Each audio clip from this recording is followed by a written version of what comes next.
Sebenarnya jangan lihat isu yang baru, tetapi kita melihat kepada sejarah. Sebenarnya rakyat Palestin telah lama dizalimi, telah lama menjadi mangsa kepada rejim Zionis. Setelah bumi Palestin dirampas, sejengkal demi sejengkal bumi Palestin itu diambil. Bagaimana kita melihat di sana perkampungan rakyat Palestin telah pun dirampas, rumah mereka diruntuhkan, kampung halaman mereka diambil dan dijadikan penempatan haram kepada pendatang Yahudi yang masuk ke Palestin. Ini bermula daripada selepas kejatuhan Khilafah Islam 1924 sehinggalah membawa kepada penubuhan kerajaan haram secara rasminya, kerajaan haram Israel ini pada tahun 1948. Jadi dalam tempoh 75 tahun. Lihat di sini, lihat pada sejarah. Dalam tempoh 75 tahun bagaimana rakyat Palestin menderita. Ada di antara mereka yang terpisah keluarga. Sebab ada sebahagian keluarga mereka berada di Palestin, sebahagian lagi terpaksa tinggalkan Palestin, berada di Jordan, berada di Lebanon, berada di Syria. Banyak pelarian-pelarian Palestin ini bertebaran di serata tempat, pergi ke negara-negara lain untuk meminta perlindungan. Dan kita melihat sendiri setiap tahun bagaimana rakyat Palestin dianiayai oleh rejim Zionis, khususnya pada bulan Ramadan. Bagaimana di saat umat Islam atau rakyat Palestin nak mengimarahkan Masjid Aqsa, beriktikaf dalam Masjid Aqsa bulan Ramadan. Tahun lepas kita tengok bagaimana tentera-tentera Israel dengan penuh biadab masuk dengan pakai kasut, tak menghormati tempat suci umat Islam. Mereka membelasah orang-orang tua yang sedang beriktikaf dalam Masjid Aqsa, sehingga wanita-wanita yang nak masuk pun dihalang disikat. Bagaimana mereka melakukan kekerasan kepada muslimah kita, ibu-ibu kita di sana. Dan bagaimana kanak-kanak yang ni ada yang ditembak. Yang ditembak itu bukan tentera Hamas yang nak berdepan dengan mereka, tetapi kanak-kanak kecil ditembak. Inilah masa-masa korban yang telah dilakukan oleh rejim Israel. Kita kena ingat. Jadi dalam tempoh 75 tahun moderator, kalau kita sendiri pun dalam 1, 2, 3 tahun dianiayai, dizalimi, keluarga kita dibelasah, kita pun tak tahan sabar. Jadi mungkin saya kira sudah sampai masa Hamas ni bersabar dengan kekejaman yang dilakukan oleh Israel. Mereka bersabar walaupun mereka diserang.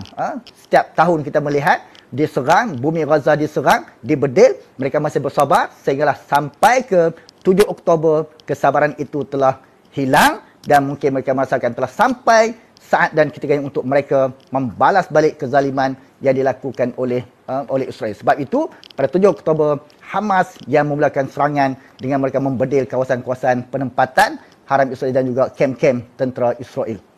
Baik Ustaz, saya sebenarnya 2-3 hari ni tengok banyaklah video-video rumah dibedil.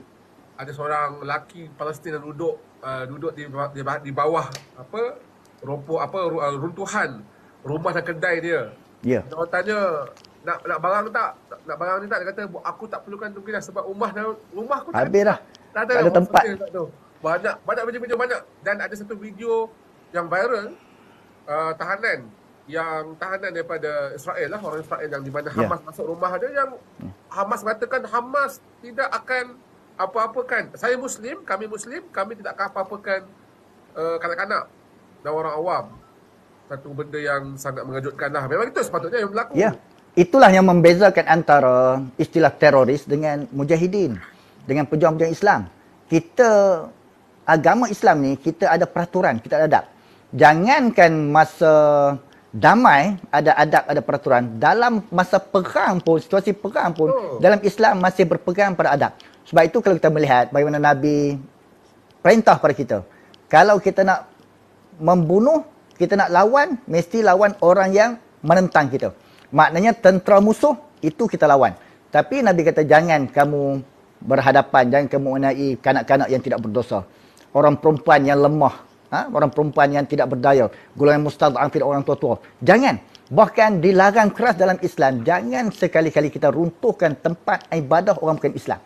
Ini membezakan kita ni orang Islam ni. Walaupun kadang-kadang mungkin kakak kita, keluarga kita dibunuh dan seumpamanya, anak kecil kita mungkin dibunuh sebagaimana yang dialami oleh rakyat Palestin, kanak-kanak yang tak berdosa, baby dibunuh. Tapi kita nak balas dendam balik, nak bunuh kanak-kanak Israel, tak boleh dalam Islam. Ya. Tak boleh dilarang. Nak bunuh orang tua yang tak bersenjata, tak boleh. Sebab itu, tahanan-tahanan perang ni, kalau dalam Islam, kita jaga dengan baik. Bagi layanan, bagi makan.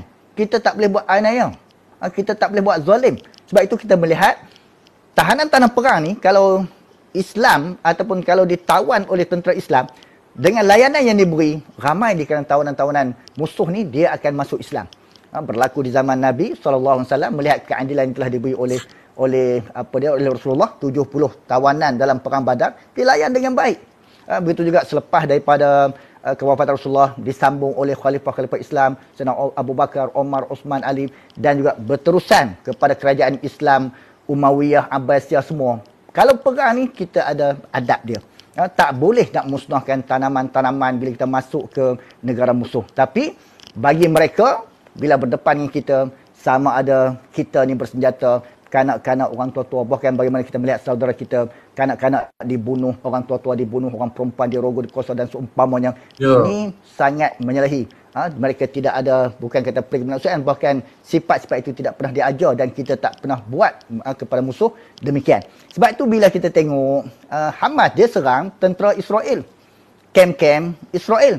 Tapi bila Israel membalas, dia sasarkan kanak-kanak, dia sasarkan penempatan awam.